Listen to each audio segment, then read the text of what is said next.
कुछ बोलने के बाद घर आते हैं फिर सोचते हैं हमने ऐसा क्यों बोल दिया। हम अगर किसी की अप्रिशिएट करें तो क्या ये चमचागिरी नहीं होगी? बिल्कुल होगी। हम यहाँ आए किस लिए हैं? हमारी परेशानियाँ क्या हैं? क्या वो परेशानियाँ निरर्थक हैं जिनको हम लेके परेशान हो रहे हैं? अरे जब बहुत देखे हैं तेरे जैसे, जो करना हो सो कर लेना।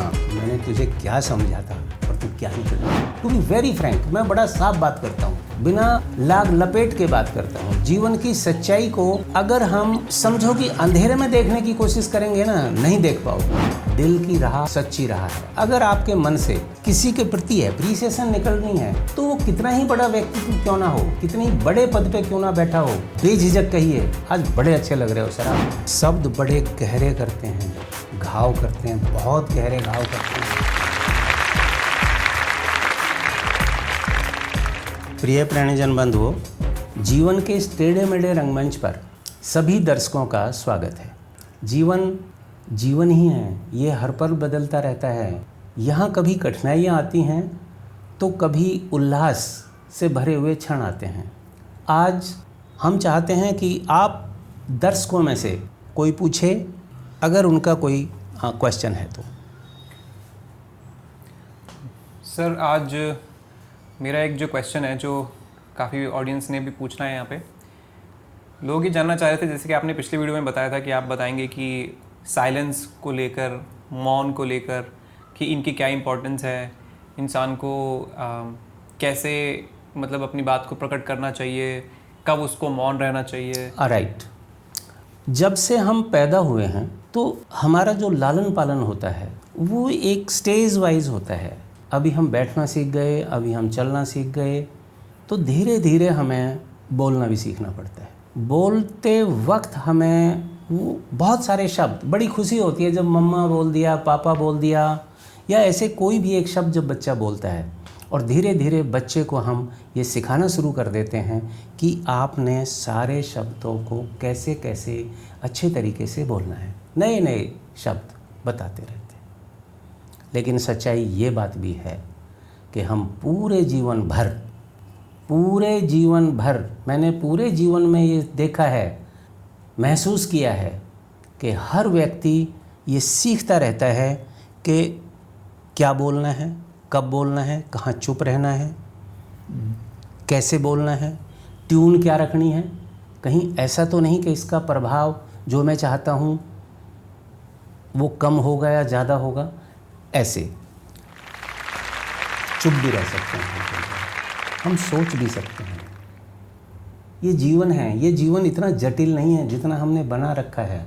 सबसे बड़ी बात शब्द और मौन।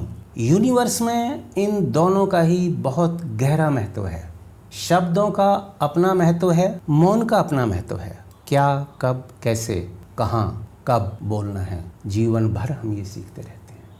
कई बार तो हमें ये लगता है, कुछ बोलने के बाद घर आते हैं फिर सोचते हैं हमने ऐसा क्यों बोल दिया। अरे अगर ऐसी कोई बात थी तो इतना बढ़ चढ़ के बोले ही क्यों? कि घर पे आके तुम्हें एक समझो कि एक फीलिंग हो कि कहीं मुझसे गलती तो नहीं हो गई। तो कहा गया है, शब्दों की गरिमा रखने के लिए एक कहावत है, पहले तोलो फिर बोलो। कभी कोई जल्दी नहीं होती। आवेश में कभी भी नहीं बोलना चाहिए, क्योंकि आवेश के समय आपका विवेक आराम करने लगता है। विवेक का बोलते वक्त आपके साथ होना बहुत ज़रूरी है। जब ये बात हम कर ही रहे हैं तो हमें ये भी पता होना चाहिए कि कुछ ऐसे शब्द होते हैं जिन्हें हम कभी भूलते नहीं, जीवन भर हमें वो याद रहते हैं। जब तुम किसी को ये कहते हो मैं तुम्हें देख लूँगा, अरे जब बहुत देखे हैं तेरे जैसे, जो करना हो सो कर लेना, क्या समझ रखा है। और ये भी होता है, मैंने तुझे क्या समझा था और तू क्या निकला। अरे छोड़, अपने से ज़्यादा एतबार था तुझ पर, लेकिन तू भी औरों की तरह ही निकला। ये शब्द हैं, ये चोट भी करते हैं। तो अगर ठीक तरीके से बोले जाएं, बताए जाएं, समझाए जाएं, तो जहाँ ये चोट करते हैं वहाँ मरहम भी देते हैं। जैसे आप किसी से ये कहो, घबराने की ज़रूरत नहीं, मैं खड़ा हूँ तुम्हारे साथ, बहुत बड़ी बात है। अक्सर सरकारी ऑफिस में जाते वक्त बहुत सारे लोगों ने मुझे ये बताया है कि एक शब्द सुनने को मिलता है वहाँ, मेरे सर पे क्यों खड़े हो, अब जाओगे नहीं क्या, कह तो दिया एक बार। बड़ी गजब बात है। और कई बार हमें ये भी सुनने को मिलता है कि जाते ही सर आप बैठिए थोड़ी देर, मैं आपका ही काम कर रहा हूँ। तो मन से धन्यवाद निकलता है, और जब हम धन्यवाद उसे कहते हैं, प्रत्युत्तर में वो ये भी बताता है कि जी ये मेरा काम था, ये मेरा कर्तव्य था। तो हमें उसे ये भी बताना चाहिए कि कितने लोग हैं ऐसे जो कर्तव्य का सम्मान करते हैं, अधिकारों का तो सभी करते हैं। शब्द जहाँ नेगेटिव वाइब्रेशन देते हैं, और ये दोनों के लिए है, ऐसा नहीं है कि सिर्फ बोलने वाला ही नेगेटिव फील करता है, सुनने वाला ही नेगेटिव फील करता है। नो, दोनों पे ही प्रभाव पड़ता है। भले ही बोलने वाला थोड़ी देर के लिए ये खुश रहे कि मैंने इसको कठिन शब्दों का यूज़ करके इसे धमका दिया है। टू बी वेरी फ्रैंक, मैं बड़ा साफ बात करता हूँ, बिना लाग लपेट के बात करता हूँ। जीवन की सच्चाई को अगर हम समझो कि अंधेरे में देखने की कोशिश करेंगे ना, नहीं देख पाओगे। किसी ने कहा है कि थिएटर में ऑपरेशन टेबल पे आदमी को अगर ठीक होना है तो वो बिल्कुल एकदम जिसे बोलते हैं निर्वस्त्र होकर वहाँ जाता है, पूरा शरीर डॉक्टर्स को सौंपता है, और फिर एक शल्य प्रक्रिया जिसे हम ऑपरेशन थिएटर में जो प्रोसेस स्टार्ट होता है वो उसके लिए होता है। लेकिन बेसिक है कि अपने आप को पूर्णतया से उसके हवाले करिए, बिल्कुल वही मर्म जीवन का है। अगर आप जीवन में शब्द और मौन इनको समझना चाहते हो तो दिल से समझो, माइंड से नहीं। माइंड का गेम अलग गेम है, ये आदमी को बहुत तरह से भटकाता है। दिल की राह सच्ची राह है। अगर आपके मन से किसी के प्रति एप्रिसिएशन निकलनी है तो वो कितना ही बड़ा व्यक्तित्व क्यों ना हो, कितने ही बड़े पद पे क्यों ना बैठा हो, आप बेझिझक कहिए आज बड़े अच्छे लग रहे हो सर, आपकी वीरिंग बड़ी अच्छी है, सेंस बड़ी अच्छी है वीरिंग की। वो सोचे जो सोचना है उसे। आपके यहाँ आके, आपके ऑफिस में आके मुझे अच्छा लगता है कि यहाँ आते ही काम हो जाते हैं। एक ये भी शब्द आप कभी कभार यूज़ कर सकते हो, ये काम आपने ही कर दिया, मुझे लग रहा था ये कठिन है, सुनने वाले को भी अच्छा लगेगा। अपना कोई रिश्तेदार, दोस्त या कोई दोस्त कभी बिछड़ा हुआ अगर मिलता है और अगर आप उसे क्या ये कहने में भी संकोच करोगे या कोताही बरतोगे या थोड़ी कंजूसी करोगे, यार कुछ भी हो, भले ही हम मिले बहुत दिनों बाद हैं, लेकिन तुमसे मिलके एक एनर्जी मिलती है, एक अपनेपन का एहसास होता है। मेरा दावा है कि तुम्हारी दोस्ती उससे और ज़्यादा गाढ़ी होगी और तुम हमेशा एक दूसरे के लिए बने रहोगे। एक छोटी सी घटना है, जब मुझे किसी ने बताया कि उसकी फेयरवेल की तैयारी हो रही थी, सभी लोग सामान्य थे, लेकिन एक कुलीग ने आके उसको कहा I will not come tomorrow and I will take a leave. He was surprised to listen all this. Then again, when he asked why, the person said, it will not be possible for me. It will not be possible for me to be a part of your farewell. ये दुनिया है, यहाँ कौन तुम्हें कैसे क्या समझता है कभी समझ नहीं आएगा। वो लाइनें आज तक याद है उसे।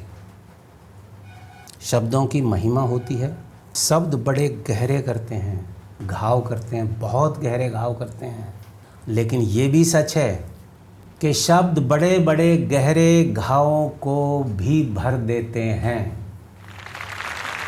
मुझे वो दिन भी याद है जब किसी ने कहा आई फील सॉरी और दूसरे ने तुरंत उसे बाहों में भर के कहा अरे छोड़ो भी यार, दोस्तों में कैसी सॉरी, और सब कुछ सामने। ये शब्द हैं, लेकिन वो माइंड से नहीं, दिल से निकलने चाहिए। कई बार लोग समझते हैं कि हम अगर किसी की एप्रिशिएट करें तो क्या ये चमचागिरी नहीं होगी? बिल्कुल होगी, क्योंकि उससे पहले तुम्हें ये पता होना चाहिए कि चमचागिरी होती क्या है, सिंसियर एप्रिशिएशन क्या होती है। अगर तुम माइंड में कैलकुलेशन करके इससे मेरा फ़ायदा क्या है, इससे नुकसान क्या है, और तब उसकी कोई खासियत या कोई खूबी का वर्णन कर रहे हो तो निश्चित तौर पे ये माइंड की कैलकुलेटेड चमचागिरी है।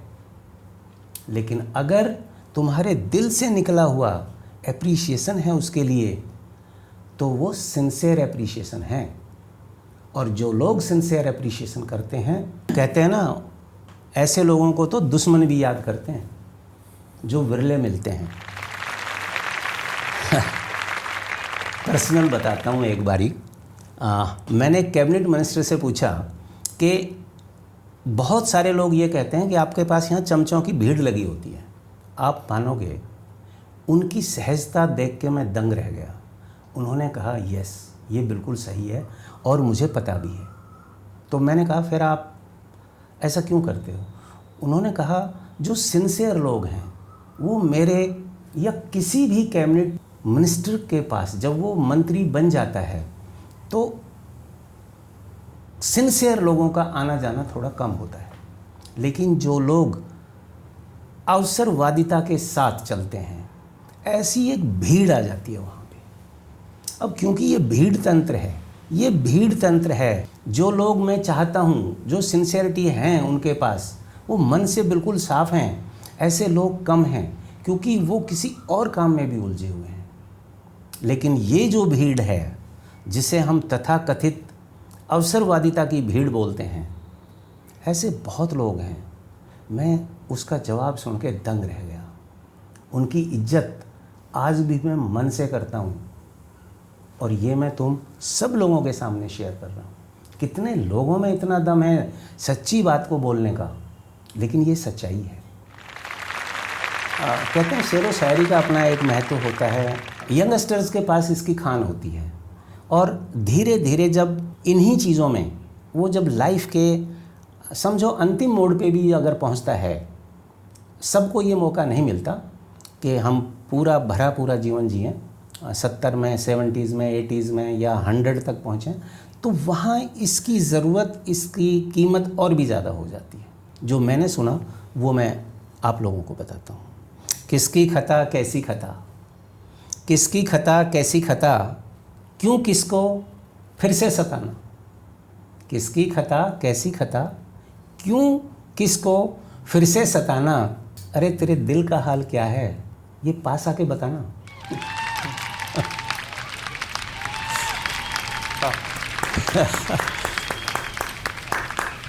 शब्दों में लापरवाही नहीं होनी चाहिए। भले ही शब्द गलत हों, तुम्हारा मन उसके लिए ठीक होना चाहिए। तुम्हें कभी जीवन में रिग्रेट नहीं होगा। मौन एक बहुत महत्वपूर्ण, अगर मैं कहूँ कि अभी तक बहुत सारी पीढ़ियों से भी लोग मौन को नहीं समझ पाए हैं। दरअसल मौन को लोग सिर्फ पृथ्वी पर ये समझते हैं कि इसका मतलब चुप, शायद चुप रहना है, कम बोलना है।